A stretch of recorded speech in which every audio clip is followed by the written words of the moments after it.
When Jenny Boyd was 15, and still at school, her elder, model sister Patty brought a new boyfriend home. He was none other than George Harrison. We knew he was in this group called the Beatles, but it could have been any new boyfriend coming home to meet us, recalls Jenny, who is now a youthful 75 years old. Everything is exciting when you are 15, so I wasn't over on it he was a musician. Patty, who went on to marry George in 1966, and later Eric Clapton, moved into his flat in London's Smart Knightsbridge district, where he had set up residence with the band's drummer Ringo Starr.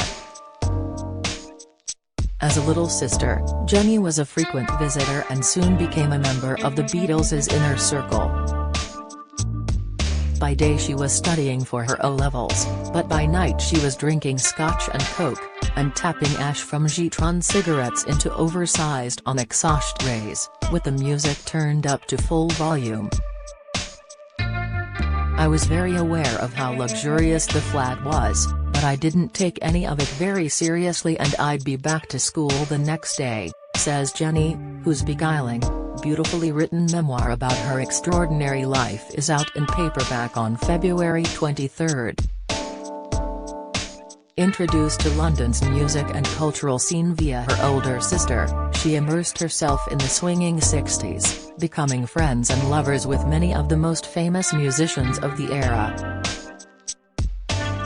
Even the title of her memoir, Jennifer Juniper, A Journey Beyond the Muse, is taken from a song written about her by the Scottish singer-songwriter Donovan. She soon signed up as a dancer on the ITV show Ready Steady Go, where she shared the green room with the likes of Sandy Shaw and Dusty Springfield. Each time she left the studio, she found herself mobbed by Beatles fans desperate for her autograph. There were positive and negative implications to having a Beatle as my sister's boyfriend, she explains, looking back on her amazing teenage years. At school, the taunts of female mods shouting "Beatle lover" would echo around the corridors. Being a young woman at that time posed other challenges, too. After all, this was long before the #MeToo era. I would go to school on the tube and there was always some man with an umbrella going up my skirt, she recalls. I didn't know you could say "stop it," or "how dare you." In that way, innocence didn't help. But although there were sleazy guys, I knew to avoid them. Women have a voice now and they speak out.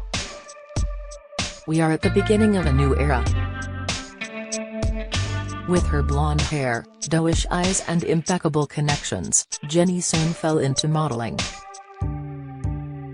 I wasn't tall, but I was the spirit of the new look that designers wanted. Later, she married Mick Fleetwood of Fleetwood Mac, twice, in fact, with a divorce in between. Together they had 2 daughters, Amelia and Lucy. Jenny's own upbringing had been very disruptive. Born in Guildford, Surrey, she was just a toddler when her parents separated. Her pilot father suffered what might now be recognized as PTSD following the Second World War, and her mother remarried a man prone to violent rages.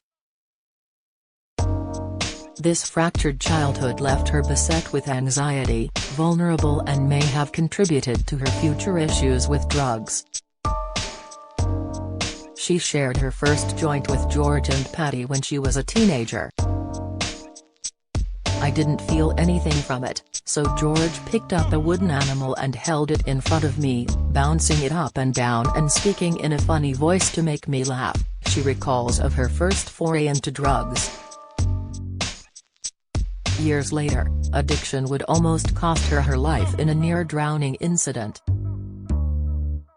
In August 1967, she was with the Beatles when they first met Maharishi Mahesh Yogi, the founder of Transcendental Meditation, in London. Mick Jagger and his girlfriend, Marianne Faithfull, were also there, together with Paul McCartney and his girlfriend Jane Asher. Paul was just charming, she recalls. Really funny and nice, there was none of the grit that John Lennon had, in my view. She remembers being very shy of Lennon. I knew he had a quick wit and I was a bit intimidated by him. He seemed so bright, and I didn't think I was bright. But he was also very sweet.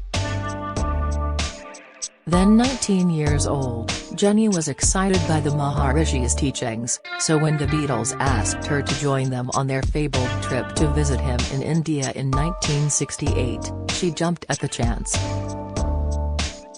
There was a feeling of absolute camaraderie between the band, she recalls. Our little party would spend time sitting on the roof of our bungalow in India. John, Paul, and George playing their guitars and singing their latest songs to each other, songs that were later to be heard on their next album. She remembers McCartney and Lennon being of one mind at the time. After all, they had known each other since they were kids. They had been on this journey to fame, and it united them. On her return to London, Jenny found herself right at the heart of fashion and pop culture. I met the singer Donovan through Paddy, and we chatted for ages about meditation and the Maharishi. And then he asked me for lunch at his manager's house. He got his guitar and said, "I have a song I have to play you." I didn't know where to look. It was like a declaration of love, courtly love, and I realized he was talking about me. He was making an overture. The song in question was Jennifer Juniper, and inside the box set of Donovan's album A Gift from a Flower to a Garden there is a photograph of Jenny herself. Although there was no formal relationship, Jenny does admit to doing some kissing with Donovan. "I went to Cornwall with him, but I wasn't up for a relationship," she adds. Although he did later propose to me, after I'd broken up with Mick. Jenny had first met Mick Fleetwood, then a fledgling drummer in a teen band when she was 15 and he was 16. He had spotted her coming back from school in Notting Hill, West London, but at the time she was dating Roger Waters, the musician who would go on to co-found Pink Floyd. Mick first asked me to marry him after I got back from India. We had broken up when we were younger. But I thought, gosh, that's very grown up. Married. At the time she was living the hippie lifestyle in Wales. Mick came down to lure her away. I was playing the part of cooking brown rice on the open fire and weeing outside, even though it was the thick of winter, she remembers.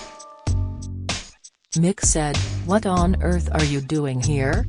I get that it's back to nature, but it's FG freezing." They married in 1970, and Jenny joined Fleetwood Mac on the road.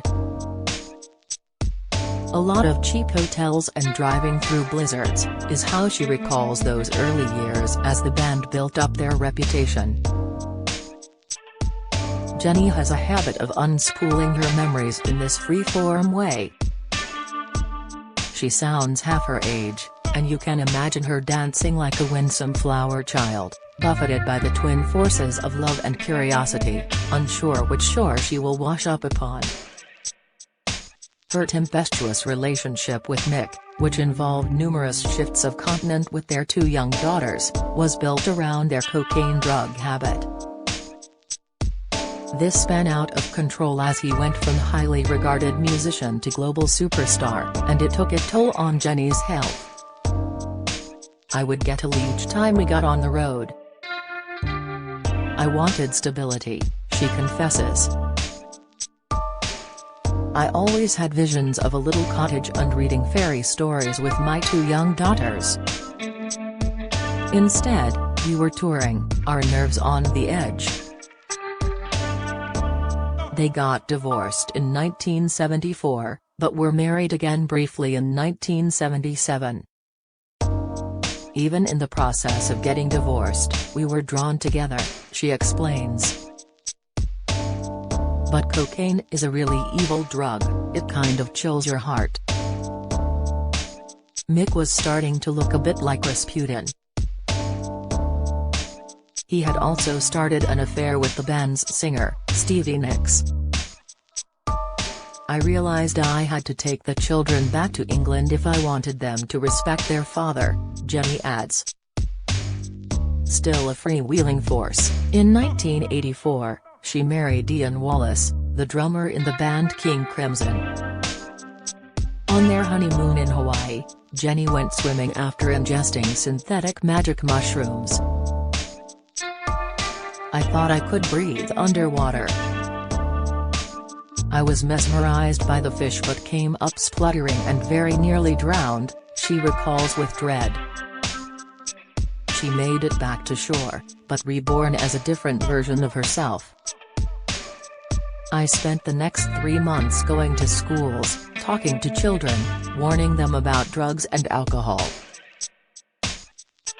After that she dedicated herself to her studies, achieving a master's degree in counseling psychology followed by a PhD.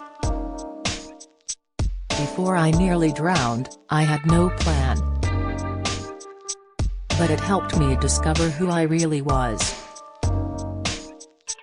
In 1997 she married architect David Levitt who, for the last 25 years, has provided the steadiness and dependability she so obviously craved in her younger years. David is fun and he is stable, Jenny says. We trust one another, but I will always be friends with Mick.